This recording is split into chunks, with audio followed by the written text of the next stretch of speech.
이름으로 사랑합니다. 자, 주의 이름으로 축복합니다. 참 정말 분주한 한 주간을 보냈던 것 같습니다. 나라적으로 얼마나 혼란스럽고 얼마나 여러 가지 분주한 일들이 많이 있었는지, 각계각층에서 물밀듯 일어나는 분열, 하나가 되어져도 모자랄 판에 분열이 되어져가지고 양쪽으로 나뉘어지고, 또 그 안에는 누구도 있어요? 양쪽하고 상관없이 그냥 관망하는 사람들까지. 그래서 어떻게 보면 우리 대한민국이 세 부류로 나뉘어졌던 때가 바로 지난 몇 개월 정도 됐을까요? 몇 개월 됐어요? 혹시 아세요? 한 몇 개월 동안은 하여튼 세 부류로 나누어졌어요. 한쪽은 태극기, 한쪽은 촛불, 또 한쪽은 이도저도 아니고 아이고 다 시끄럽다, 아이고 보고 싶지도 않다. 어찌됐든 지난주를 통해서 이제 저와 여러분 결론을 맞이했어요. 그죠? 그럼 이제는 뭐 할 때예요? 이제는 또 다시 하나 되어지고 다시금 회복되어지는 단계로 나아가야 될 때인 것을 저와 여러분이 깨달아 보게 됩니다. 뭐 이 사람 저 사람 이야기하죠? 받아들일 수 없다? 끝까지 싸워서 이겨야 한다? 그래서 몇 명이나 죽었어요? 그 안타까운 생명이 한 명도 아니고 두 명도 아니고 세 명씩이나 이렇게 이 문제를 가지고, 그렇다고 해서 끝까지 해본다고 하면 이 나라의 민족이 어떻게 될까요? 저와 여러분이 이 땅을 살아가면서 아마 느끼게 되지만 항상 자신이 원하는 대로 될까요? 안 될까요?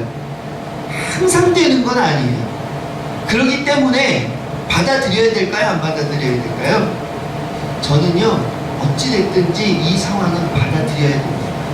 뭐 박근혜 대통령이 죄를 졌느니 안 졌는지 저는 몰라요. 그거 뭐 검찰에서 밝혀내지도 못했어. 사실 지금 뭐 솔직히 밝혀낸 게 있어요? 하나도. 그 헌재에서 나오는 이야기들도 제가 헌법재판소 그 재판 과정을 저도 보고 하여튼 안 보고 싶어도 방송에서 계속 보여주니까 몇 번씩 저도 봤는데요, 처음부터 끝까지 다 봤어요. 근데 박근혜 대통령이 뚜렷하게 뭘 잘못했다 라고 하는 죄목을 이야기하는 것이 아니라 맨 마지막 부분에 헌법을 수호하고 법을 지켜야 하는 대통령이 은폐하려고 했다는 거예요. 다시 말하면 수사에 협조를 했다는 거야, 안 했다는 거야? 수사에 협조를 안 해. 증인 출석하라고 해도 안 해. 사실 이게 잘못이야. 이게 그런 거를 최소한의 국민, 여러분 같으면 누가 검사가 오라 그러면 여러분 안 갈 사람 누가 있겠어요? 경찰만 집에 전화해도 벌벌벌벌 떨잖아요. 보통 사람들은 왜 무슨 일 때문에 나한테 이렇게 전화했냐. 근데 왜 대통령이 조사에 응하지를 않냐 이 말이에요. 떳떳하면 가가지고 자신이 할 이야기들 다 하면 될 거 아니야. 그런데 이것이 문제였다고 하는 거지.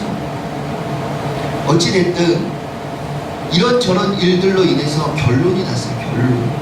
그럼 어떻게 해야 돼요? 결론이 났으니까 이제 받아들여야지. 그리고 수습은 뭐냐? 하나가 되는 게 수습입니다. 이제 서로가 서로에게 손가락질하고 욕하던 이러한 마음들을 추스려서 이젠 서로가 서로를 보듬어주고, 누가 이겼네 졌네 이것이 문제가 아니라 이제는 대한민국이 이러한 일들로 더 이상 멍들지 않고 더 이상 상처 입지 않기 위해서 내가 그래서 서로가 다짐하면서 함께 다시금 이 나라를 세워갈 수 있는 이 나라와 이 땅이 되어져야 될 줄로 믿습니다. 이 여러 가지 사건들을 통해서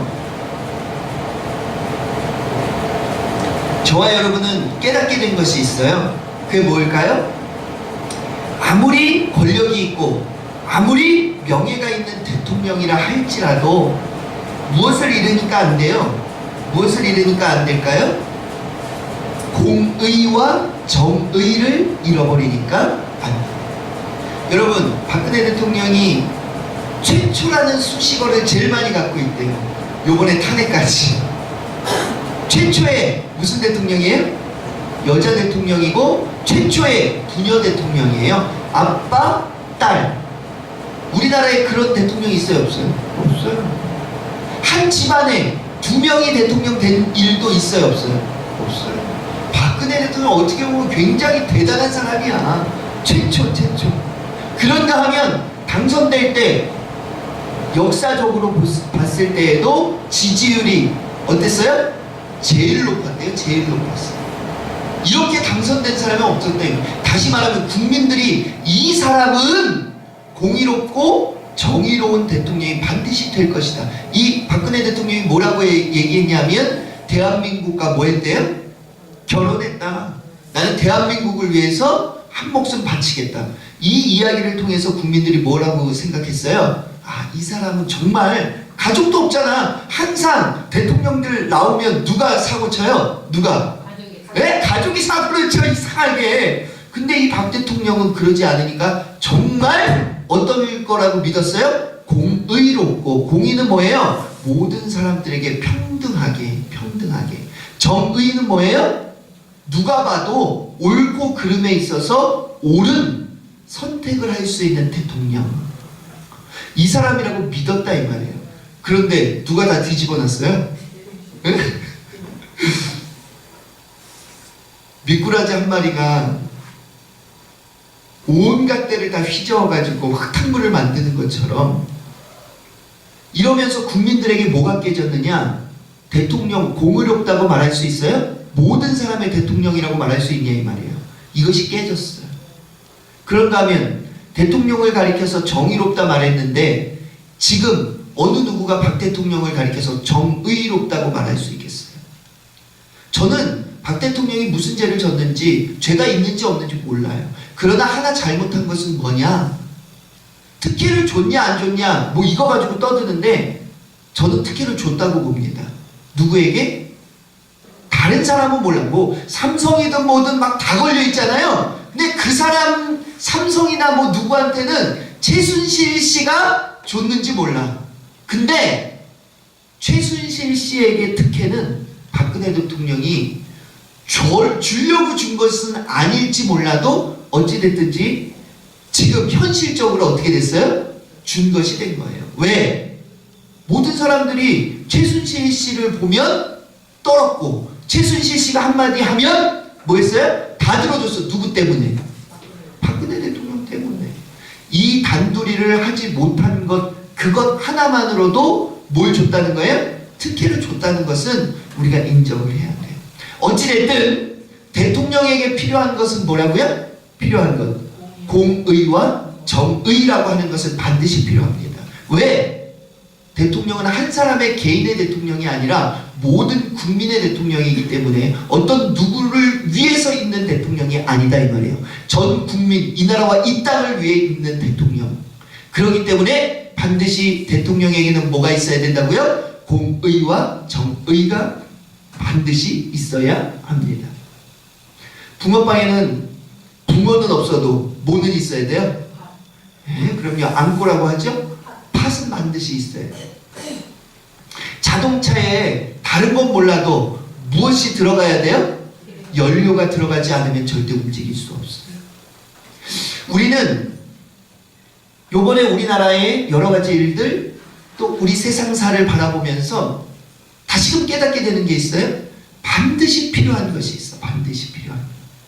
반드시 없어서는 안 되는 무엇이 있다 이 말이에요. 자, 그러면 이제 다시 돌아와서 저와 여러분은 누구를 믿는 사람이죠? 하나님을 믿는 하나님의 백성, 하나님의 자녀예요.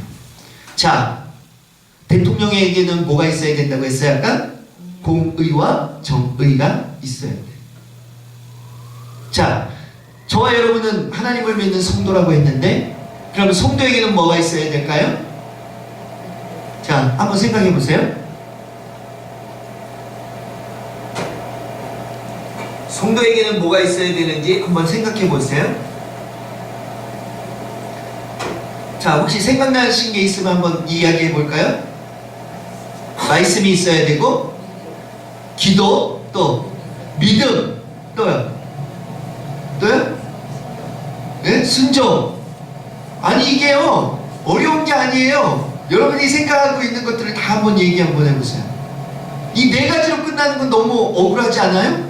신앙생활이 네 가지밖에 없어요? 예, 충성, 그리고 예? 거짓이 없어야 되고, 그리고요 6개 나왔어요. 6개. 이거 너무한 거 아니에요? 신앙생활 하는데 이 6개만 있으면 돼요?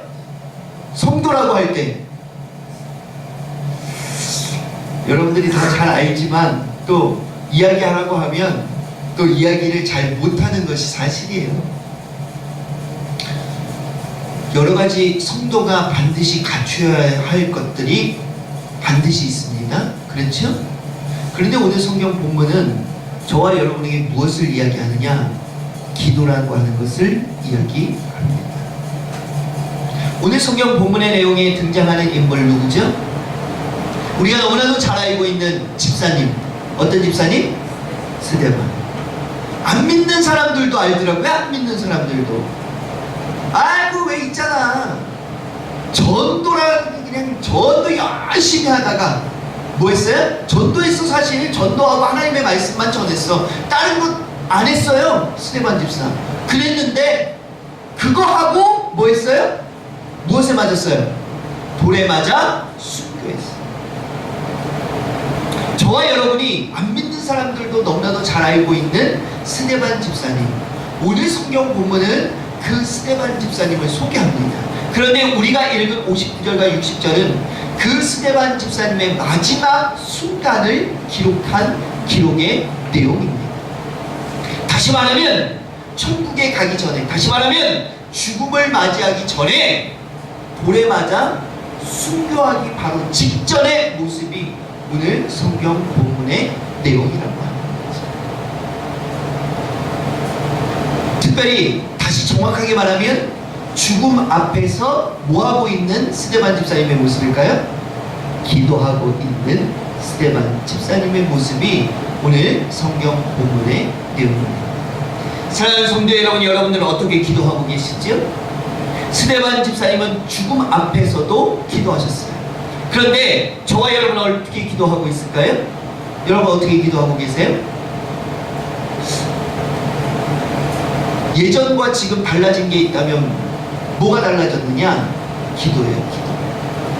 말씀은 참 많아졌어. 말씀. 그래서 스마트폰 여러분 틀면 설교 나와요, 안 나와요? 여기에 보면요 한국에 내노라 하는 목사님들의 설교가 나옵니까? 안 나옵니까? 나와요. 여러분 제 말씀에 은혜가 안 되시잖아요? 그러면 스마트폰이나 아니면 컴퓨터에 가셔서 다른 목사님들 설교 들으시면 은혜가 될 수도 있어요. 그러시면 돼. 왜 우리 대관교회 목사는 은혜가 안 될까? 이런 거 고민하지 마세요. 요즘 시대는요 고민할 필요가 없어요. 교회는 우리 대관교회 나와도 말씀은 다른 사람 거 들으면 안 돼요? 돼요? 얼마든지 목사님 여러 사람 있는데 그 중에 은혜 되는 설교 들으세요. 뭐 괜찮아요. 얼마든지 그렇게 해도 괜찮습니다. 왜요? 왜 괜찮아요? 모두가 다 누구의 말씀이에요? 저와 여러분이 설교자의 말을 듣지 말고 누구의 말을 들어야 돼요? 그 속에 담겨져 있는 하나님의 말씀을 들으실 수 있는 저와 여러분 되어지기를 주님의 이름으로 간절히 축원합니다. 설교는요 언변이 좋은 사람은 설교 잘해요. 신앙이 없고 믿음이 없고 하나님의 말씀을 잘 몰라도 언변이 좋잖아요? 설교 잘하는 것 같이 들립니다. 그러나 은혜는 누가 받는 걸까요? 설교는 잘하고 못하는 건 목회자의 능력에 따라서 그럴 수도 있고 안 그럴 수도 있어. 그러나 은혜는 설교를 잘한다고 해서 받고 설교를 못한다고 해서 은혜를 받는 것이 아니라 은혜는 누구를 통해서 받을까요? 저와 여러분의 신앙의 모습을 통해서 받을 수 있느냐 없느냐가 결정이 됩니다. 다시 말하면 내가 하나님의 말씀을 받을 준비가 되어져 있느냐? 하나님의 말씀을 들을 때 저와 여러분은 늘 무엇을 보게 되느냐? 목회자의 모습이나 말투나 내용을 봅니다. 사랑하는 성도 여러분, 그 속에 역사하시는 하나님의 모습을 발견할 수 있는 저와 여러분이 되어지기를 주님의 이름으로 간절히 축원합니다. 그래서 사실은 제가 여러분들에게 늘 얘기하지만 하나님의 말씀의 선포, 예배 3대 요소가 뭐예요? 예배 3대 요소가 뭐예요? 큰일 났습니다. 예배 3대 요소는 말씀, 찬양, 헌금, 봉헌, 세 가지가 예배의 3대 요소. 절대 예배에는 뭐가 빠지면 안 돼요? 하나님의 말씀이 빠지면 안 돼요. 두 번째는 하나님을 찬양하는 찬양이 빠지면 안 돼요. 기도 아니에요. 기도 아니야. 찬양 안에 기도가 다 포함되어 있어요. 사실 찬양은 하나님을 높여드리는 거예요. 예배. 신앙생활이 아니라 예배의 3대 요소를 말하는 거예요. 지금은 정확하게 들으셔야 돼요. 아니 기도 왜 없어? 기도는요 신앙생활 가운데 필요한 요소고, 예배에 있어서는 말씀과 뭐라고요? 찬양. 그리고 마지막이 뭐예요? 하나님께 드리는 드림이 있어야 되는데 그것이 봉헌이에요. 그래서 구약시대의 제사에도 반드시 뭐가 필요했어요? 제물이라고 하는 물질이 필요했어요? 안 필요했어요? 필요했어요.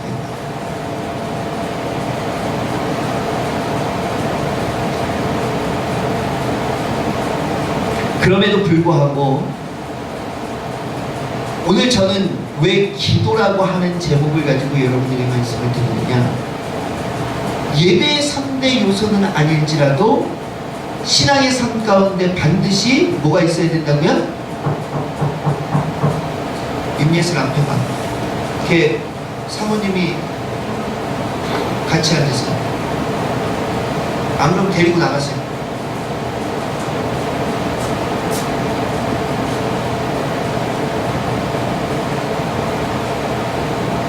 제가 왜 이렇게 하냐면요,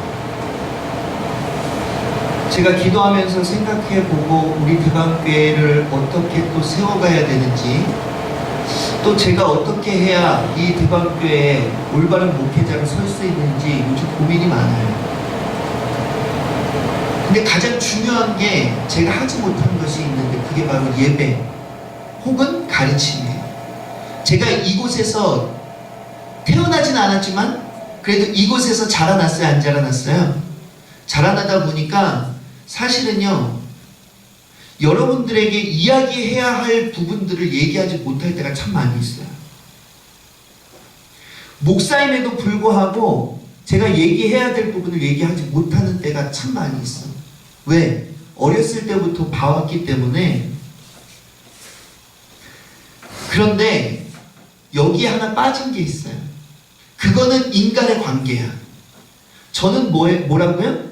목사야. 목사는 뭐 하는 사람이에요? 누가 뭐라고 해도 하나님의 말씀을 전해야지 자신의 생각이나 자신의 판단을 전하면 돼요? 안 돼요? 안 된다. 제 안에 이것이 빠져 있었어요. 사랑하는 성도 여러분, 죄송하지만 앞으로 아닌 건 아니라고 말하고 맞는 건 맞다고 말할 수 있는 목회자가 되기를 원합니다. 그래서 여러분들 조금 마음이 상할지 모르지만 이제부터는 아닌 것은 아니라고 말할 거예요. 맞는 것은 맞다고 말할 거예요. 예배 현장이 지금 이런 예배 현장이 돼서는 안 돼요. 인원 몇 명 있는 것이 중요하지 않습니다. 저는 평생 기도 제목이 있는데 그게 뭔지 아세요? 제가 여러분들에게 소개했죠? 5가지 중에 한 가지가 성도의 머릿수를 세지 않는 목회자가 되기를 원합니다. 이게 뭐예요? 성도 여기서 한 명 앉아 있어도 저는 개의치 않고 최선을 다해서 목회하는 목회자가 되기를 원한다는 거예요. 성도가 중요한 게 아니에요.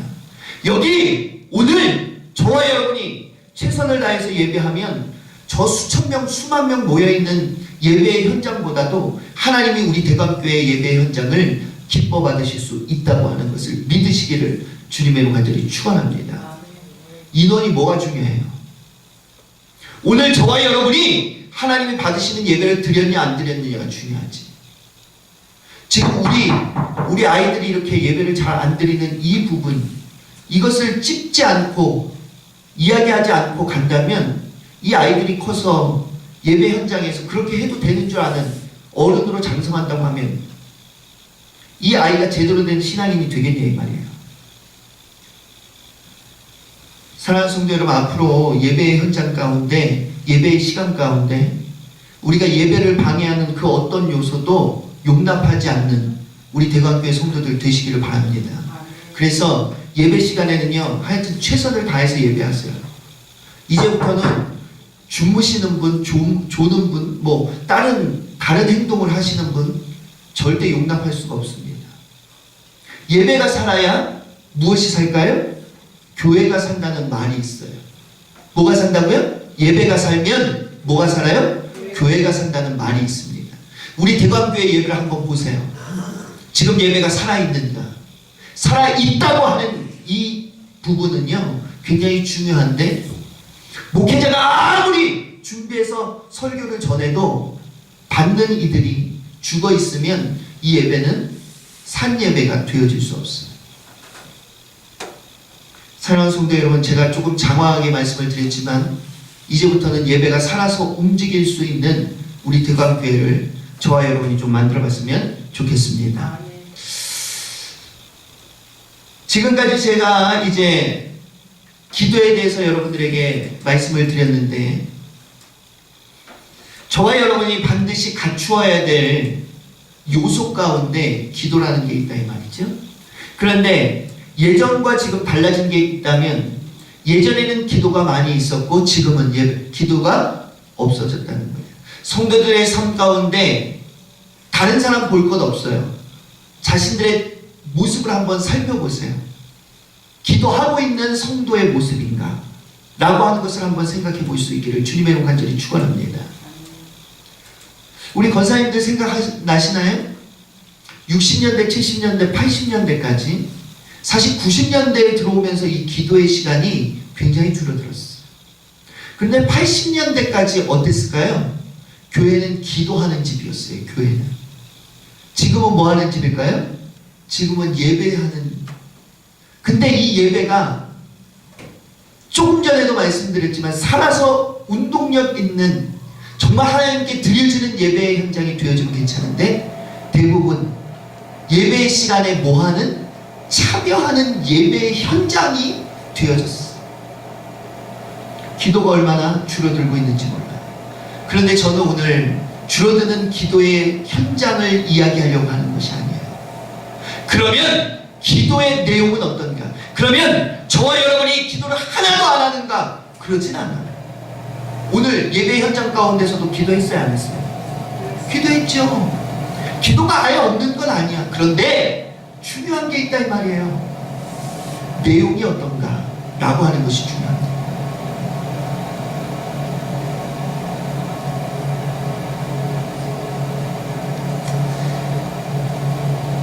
스데반 집사가 지금 어떤 상황이냐 하면, 복음을 전하는데 예수 그리스도를 미워하고 유대교를 숭배하는 이들이 밀란, 사람들을 동원하면서 복음 전하는 것을 막고 이 스데반 집사를 모함하고 그로 인해서 돌로 쳐 죽이는 장면이 여기 기록되어져 있습니다. 여러분 같으면 어떻게 하실까요? 여러분이 복음 전도해, 하나님의 일을 열심히 해. 그러는데 세상 사람들에게 돌을 맞아. 여러분 억울합니까? 억울하지 않습니까? 특별히 예수 믿으면 뭐 받는다고 그랬어요? 복 받는다고 그랬는데, 안 믿는 사람들은 늘 그렇게 말해요. 야, 너 교회 다니면서 왜 그 모양 그 꼴로 사냐? 라고 이야기합니다. 눈에 보여지는 복을 세상 사람들은 이야기합니다.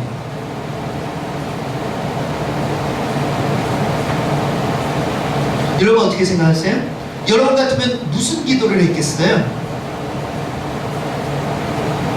어떤 사람은요, 철저하게 자신에게 돌을 던지는 저 사람들을 어떻게 해달라고? 벌을 내려달라고 기도했을지 몰라요. 그 죽음의 순간에. 안 그러면 하나님, 내가 다른 건 아니라 하나님의 말씀을 전하다가 이렇게 됐는데 구해줘야 되는 거 아닙니까? 하나님, 천지지변을 이 땅에 내리셔서 이 순간 이곳에 내리셔서라도 날 구원해 주세요 라고 기도할 수도 있었을지 몰라요. 여러분 한번 생각해 보세요. 그런가 하면 하나님 말씀 전하다가 이렇게 되는 것, 이거 너무한 거 아닙니까? 하나님 없는 것 아닙니까? 하나님 앞에 불평하고 불만을 늘어놓는 기도를 했을지도 몰라요. 제가 전에도 말씀을 드렸죠? 복음을 전하는데 버스에서 어떤 사람이 시끄러 아이고 혼자 탄 것도 아닌데 조용히 좀 하시오 그랬더니 뭐라 그랬다고요? 전도하던 사람이 야 이 마귀 새끼 내려! 사랑하는 성도 여러분, 그 소리를 들은 안 믿는 사람 예수님 믿을까요? 안 믿을까요? 자신에게 조금 상처가 되는 이야기를 했다고 해서 더 상처가 되는 이야기들로 맞붙는다면 절대 복음은 증거되지 않을 겁니다. 이 나라 이 땅에서도 마찬가지였어요. 이 나라 이 땅에 복음이 들어왔을 때 저와 여러분들 어떻게 했을까요? 저와 여러분들과 같은 선배들, 신앙을 먼저 믿은 사람들 어떻게 했을까요? 총과 칼에도 굴하지 않고 믿음을 수호하면서도 뭐 했어요? 사랑으로 감싸는 것. 오늘 스데반 집사가 뭐라고 기도하고 있을까요? 우리 다시 한번 읽어볼까요? 스데반 집사의 말씀을. 자, 기도의 내용을 한번 다시금 읽어봅니다. 자, 60절이죠? 다 같이 읽어봅니다. 시작.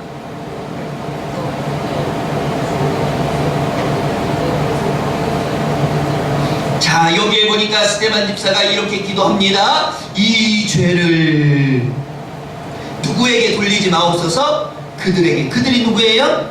자신에게 뭐를? 돌을 던지는 사람.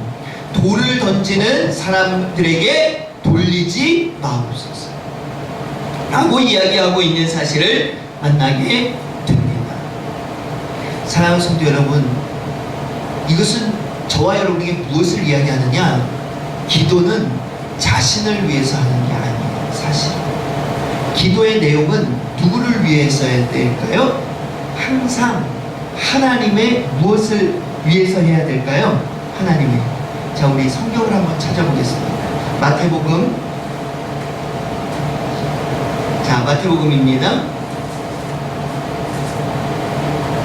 자, 마태복음 6장 33절.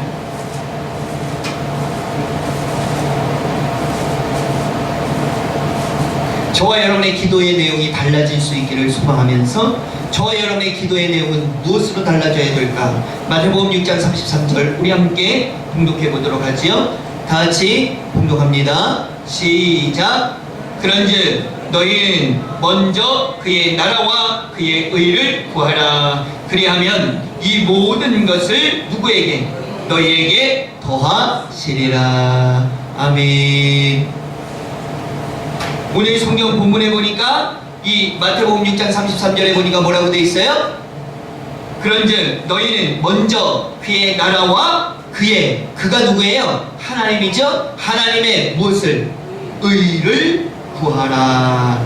오늘 저와 여러분의 기도의 내용이 달라져야 되는데 그것이 뭐냐? 하나님의 의를 구하는 기도로 달라져야 됩니다. 하나님 이거 주세요, 저거 주세요, 이것을 해결해 주셔야 되지 않겠습니까? 라고 하기보다 그 속에 무엇이 담겨져 있어야 된다고요? 하나님의 의.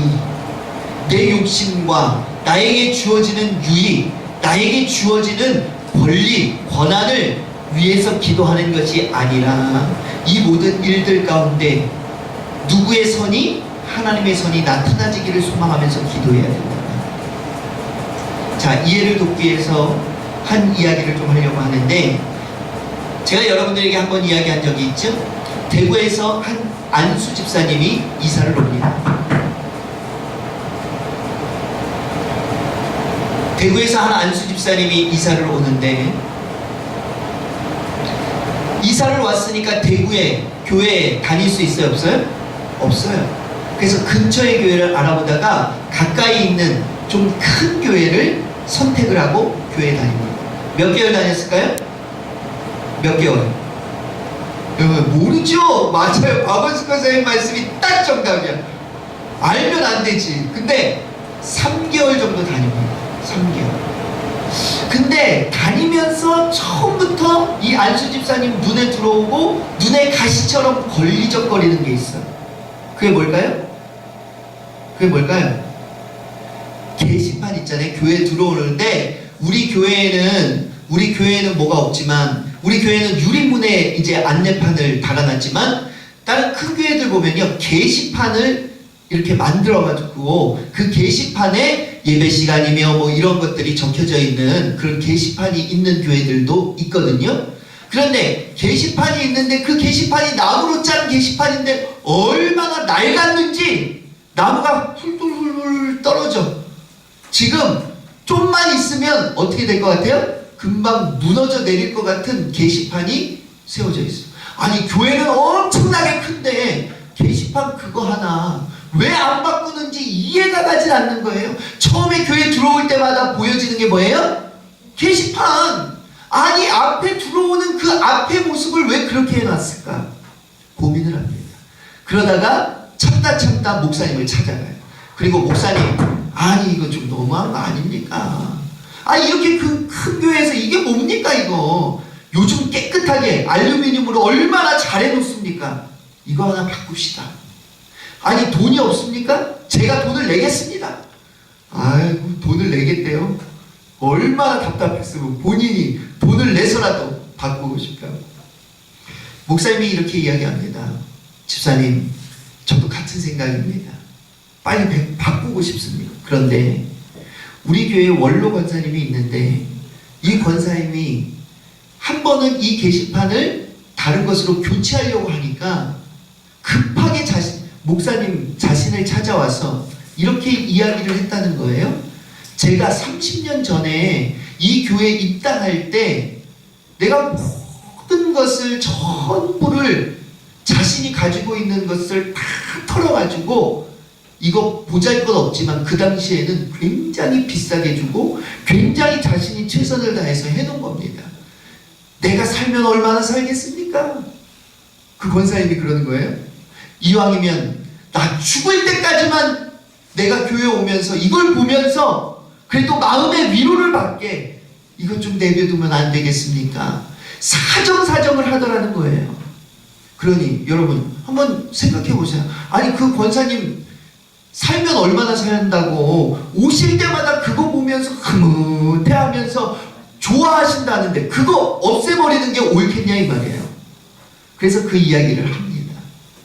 그랬더니 이 집사님이 가만히 그 이야기를 듣다가 그래요?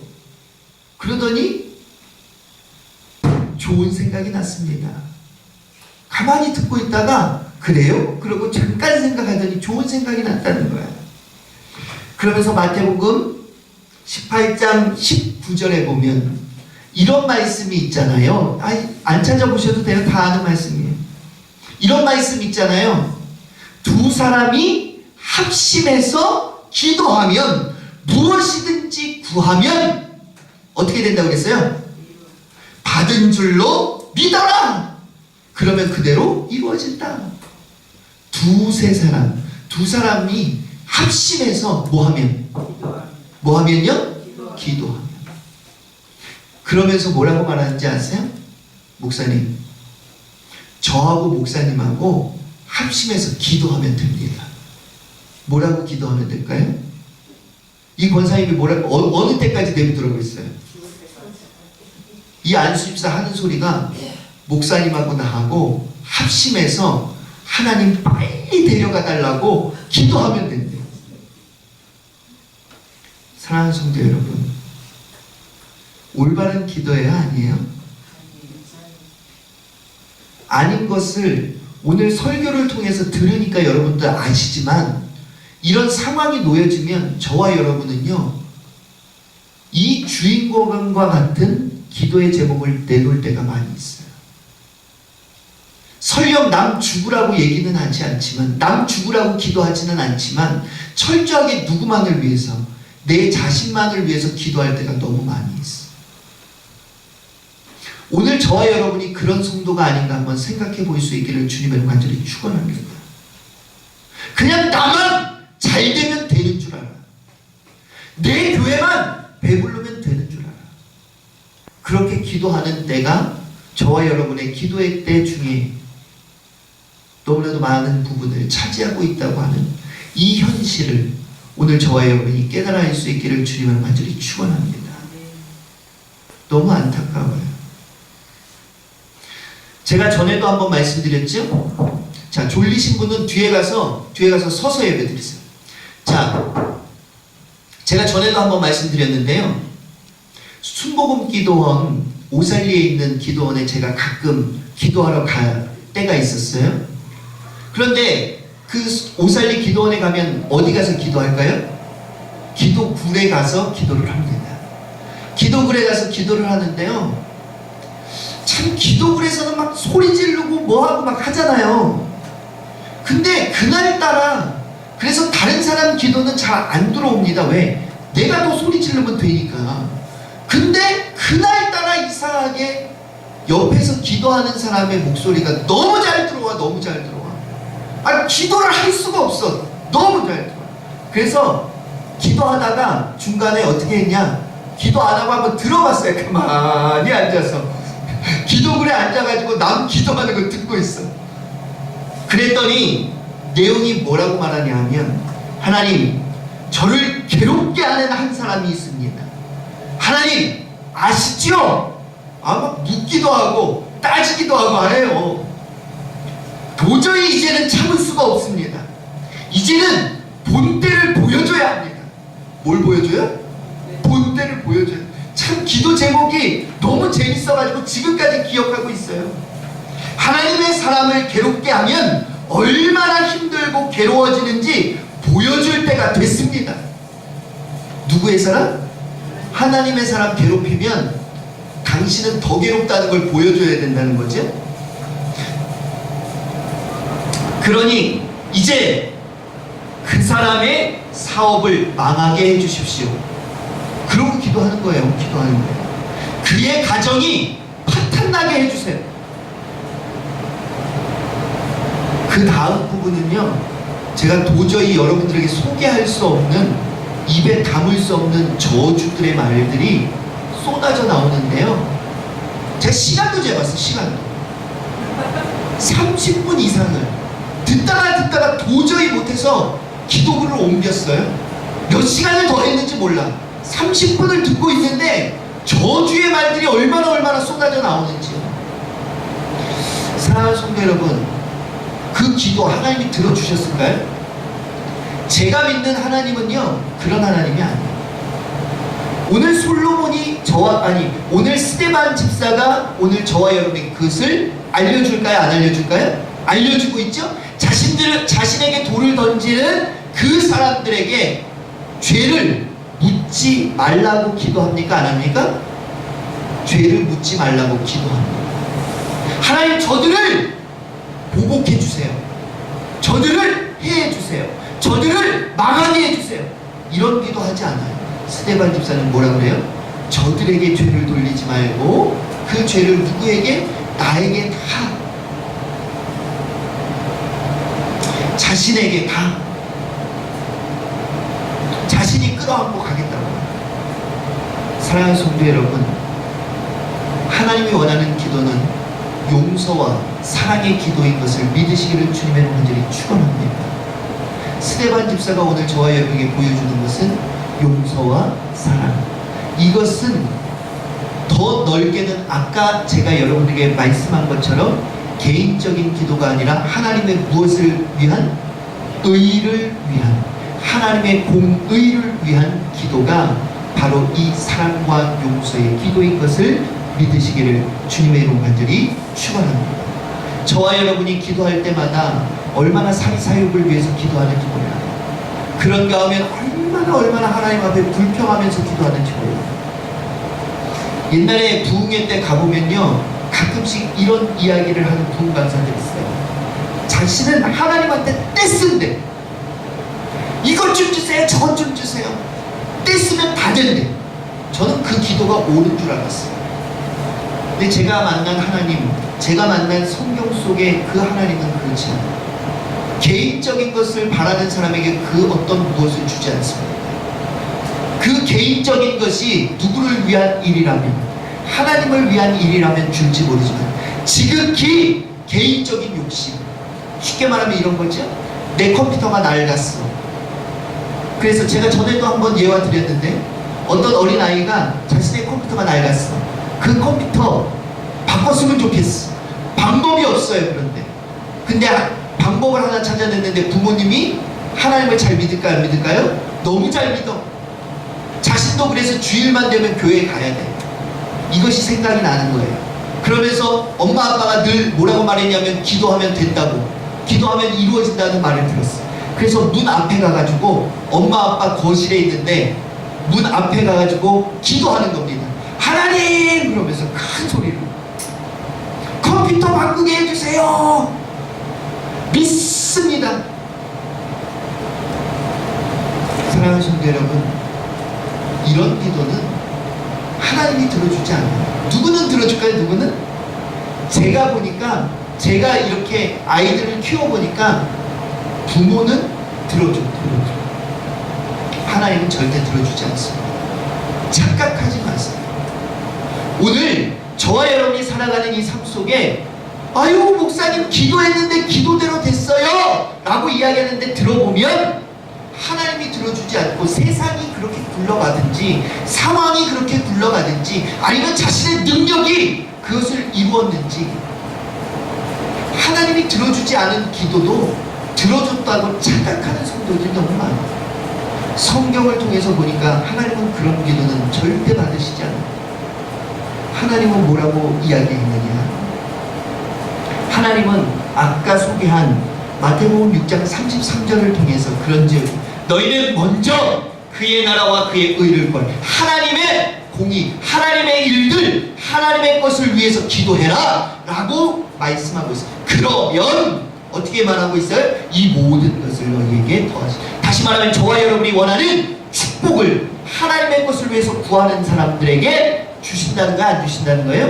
모든 것을 다 주신다. 그러니까 이 근심하고 걱정하고 염려할 필요가 없어요. 하나님의 일을 위해서 저와 여러분이 하면 세상의 것도 준다는 거야? 안 준다는 거예요? 반드시 준다고 하는 사실을 저와 여러분이 깨달아야 할 수 있기를 주님의 문제를 축원합니다. 이 공의라고 하는 말 제가 여러분에게도 한번 소개했는데 디카이오 시네라고 하는 말이에요. 무슨 말이라고요? 디카이오 시네. 디카이오 시네라고 하는 이 말은 두 가지 아주 굉장히 중요한 의미를 가진 뜻을 가지고 있습니다. 다시 말하면 광의적 측면에서 본 뜻, 한 가지는 협의적 측면에서 본, 광의적 측면에서 본 뜻은 뭐냐? 하나님이 받으실 만한 것, 그것이 의. 다시 말하면 하나님이 받으실 수 없는 것들은 의가 아니야. 다시 말하면 아까 저주하면서 기도했던 것 하나님이 받으실 만해요? 하나님은 늘 뭐라고 그랬어요? 용서해줘라. 몇 번씩? 7번씩 7번이라도. 사랑하라. 누구까지? 원수까지. 어떻게 사랑하라고 그랬어요? 내 몸을 사랑하는 것 같이. 협의적인 측면은 뭐냐? 각자의 책임으로 주어진 정의와 도덕. 다시 말하면 책임질 수 있는, 자신이 어떤 행동을 하잖아요. 그러면 자신이 책임을 질 수 있어요. 책임을 질 수 없는 것들은 뭐예요? 잘못된 것, 그릇되어집니다. 도둑질했어. 책임질 수 있어요? 없어요? 없어. 그러니까 누가 잡아가요? 경찰이 잡아가. 좋은 일을 했어. 좋은 일을 누가 잡아가요? 안 잡아가요. 자신이 책임질 만한 일이 바로 의라고 하는, 이것을 종합해 보면 어떻게 말할 수 있어요? 하나님이 받으실 만한 각자가, 저와 여러분 모두가 책임질 수 있는 정의롭고 도덕적인 것이 바로 성경이 말하는 의라고 하는 거지요. 다시 말하면 이런 거예요. 종교개혁자 누구죠? 종교개혁자 마틴 루터죠? 마틴 루터가 종교개혁을 열심히 추진하고 있을 때 동역자 한 사람이 있어요. 누구였을까요? 동역자 프레드릭 미코니오스라고 하는 사람이 있어요. 너무 많이 알려지지 않은 사람이 있죠.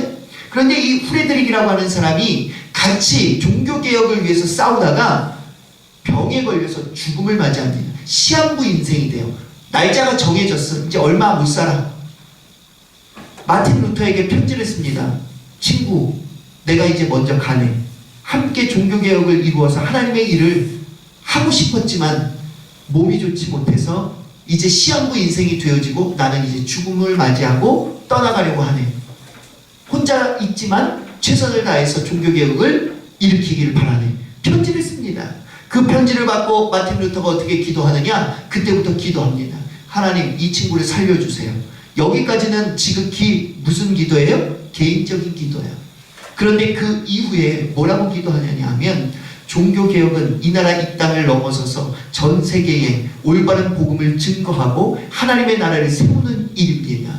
이 일을 하기 위해서 나 혼자서는 도저히 감당할 수 없습니다. 이 후레드릭이라고 하는 이 친구가 있어야 반드시 이 종교개혁은 성공할 수 있습니다. 하나님의 일을 위해서 이 사람을 살려주시기를 원합니다. 이 친구 살았을까요? 안 살았을까요? 살았어요. 몇 년 살았을까요? 6년 동안. 그래서 종교개혁을 마치고 세상을 떠났다고 합니다. 사랑하는 성도 여러분, 기도할 때 저와 여러분이 지극히 우리들의 욕심을 가지고 기도하는 것은 하나님이 절대 받지 않아요. 그런데 우리들의 기도 가운데 하나님의 나라와 하나님의 의, 하나님의 말씀, 하나님의 일들을 위해서 기도하는 그 기도의 내용들은 하나님 반드시 받으시고 응답해주고 그 기도의 응답에 이자를 더해서 어떻게 해주신다고 그랬어요? 저와 여러분이 소망하는 이 땅의 육신적인 문제, 그 모든 것까지도 하나님이 알아서 뭐예요? 책임져 줘. 그런데 우리는 참 답답해서 우리들의 눈에 보이는 것만 기도합니다.